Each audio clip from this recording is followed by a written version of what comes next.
talk to our next generation leaders in our high schools and junior highs, the reason I impress upon them that there's just that those few people willing to, as they say, all gave some gave all. But they were all willing to give their future, their today for your future, for your tomorrow. So I do that because freedom isn't free. And I think Ronald Reagan said it best. We're one generation away. Boy, do those words hit home right now, in this day, at this time, in the life of our country. We are one generation away from losing those values, ideals, and that freedom that made this the greatest, most powerful, most prosperous, and most generous nation the world has ever known in human history. And so I tell them, freedom isn't free. And there is no freedom without security. God bless our veterans, our first responders, our law enforcement agencies, sheriff, for your willingness to do the hard work and the dangerous work and literally give of your life for our quality of life in the greatest country. So thank you. God bless you. I'm just honored to be on this sacred ground with our heroes and my friends from West Texas. Judge, thanks for your service, and I know you're anxious to hand the baton off. I don't blame you. I'm kind of anxious to hand the baton off too when God's done with me. But the fight's still in me, and I still get up every day thinking, we're going to make this country. We're going to do what Ronald Reagan said. He said, it's one generation away. We have to fight and work to hand it to that next generation better, stronger, and safer than we've been. And I'm honored to do that on your behalf. I hope we can be successful. A lot of what we've been doing lately is damage control, I must admit, because while I am an American first, there is a group of Americans that have a very different view of a bright future for our country, a very different view of the values that I think made our nation great. And I'm not going to be bashful talking about it. I'm not going to act like I have all the answers, but I'm not going to be bashful in fighting to defend those values that these men and women were willing to die for. Just not going to do it. So I hope I honor most of all the folks willing to give their life for our country by the way we serve and by our efforts to protect and preserve this great nation. So with that, I'll open it up for any comments, or I'm happy to have a conversation about whatever you want to talk about. But the main thing is, God bless our veterans, and thank you all. And thank you, Randy, and the community for your investment. Jodey, would Yes, you sir. please talk to us a little bit about the border? What has been your participation so far? Yes. What are your plans? Yes. And how can we help? You bet. Let me start where most Republicans probably don't start, but I think it's important. Immigration and America, and the American story are one and the same. We're all immigrants. We all came to this country for opportunity and freedom, and there's no other story of any other nation in the world that have had people from all over coming under one flag, one set of ideals, and have been and have flourished like America. And I always say that it's important that when I speak that nobody hears me incorrectly. I'm not against immigration. I welcome immigration.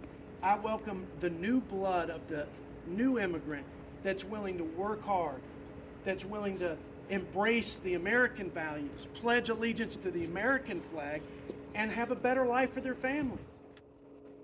But I only welcome those that respect our laws, that respect our sovereignty, and respect the safety of the citizens that I swore an oath to serve and represent.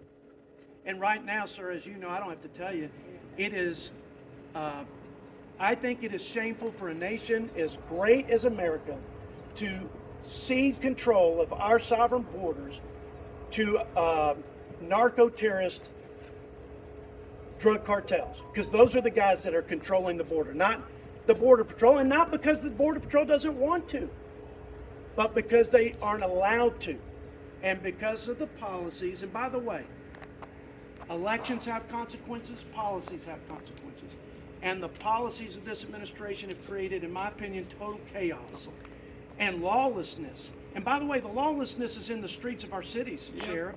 It's not just at the border. We've emboldened criminals. We've turned this thing so upside down that the criminals think they're in charge, and they trample on the freedom and the rights and the lives of the law-abiding citizens.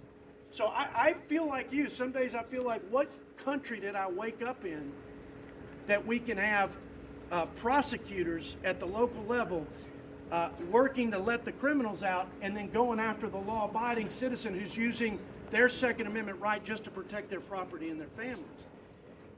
Now, to get to your question, I've got to always front load the answer so that everybody knows how I view this problem as an American. We're better than this. We are capable of securing the border and stopping illegal immigration and pushing people to the line. By the way, millions wait in line every year, and people are cutting the line in front of those folks who are trying to do it the right way.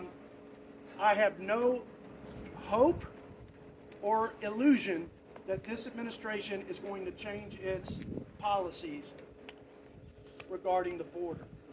So that's my harsh, shoot you straight as a West Texan. I've introduced legislation. I've co-sponsored legislation that would restore the stay in Mexico policy or stop, catch, and release. This president and Ms. Kamala Harris, our vice president, and the administration, including Mayorkas, they are completely committed to the current open border policies and posture. And by the way, it's not just the millions of folks that are coming over here that we don't know whether they're criminals or what their intent is. I'm not saying they're all criminals. 100,000 plus Americans are dying last year of a drug overdose, more than we lost in the Vietnam War and the Middle Eastern wars combined, and 100% of those drugs are coming across the border. Well, it's real hard to deal with that when you're processing millions of people, and the cartels know exactly what they're doing. So here's the bottom line.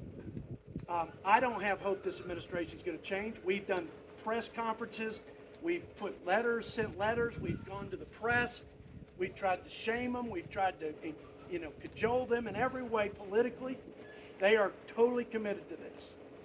You can answer the question yourself as to why they're committed to this, but nevertheless they are. The only way I see us stopping this is if Texas exercises its constitutional right. In the Constitution, Article 4, Section 4, it says that the federal government makes a promise. They have an obligation to protect each and every state from an invasion. I believe what's happening on account of the failure of this administration, the dereliction and lawlessness of this administration, and the fact that drug cartels are in control, makes this an invasion. And I think that the federal government has failed in its obligation to protect Texas. And then Article 1, Section 10 comes in. It is the state's sovereign right to protect its citizens and its state. And that's a constitutional promise and covenant that I think needs to be exercised by our state. I think Governor Abbott is citing all the right things in the Constitution, but in my opinion, we've got to apprehend, detain. If people are here for reasons outside of legitimate asylum claims, they need to be deported. That's the law of the land, but it's not happening. How about the busing program? I think the busing program's a good. It's been an effective public relations strategy. That is, it's raised the awareness in cities that call themselves sanctuary cities, which I think are lawless cities. But it has shown them that there's a real consequence and price to the lawlessness of their policies. Their policies, sanctuary city, catch and release, all of these things, they've come home to roost in these cities because our governor has sent folks there to say, hey, now you deal with the economic and social cost of an open border. I think that's been good, but if you ask me, is that sufficient? Is that enough? No, sir.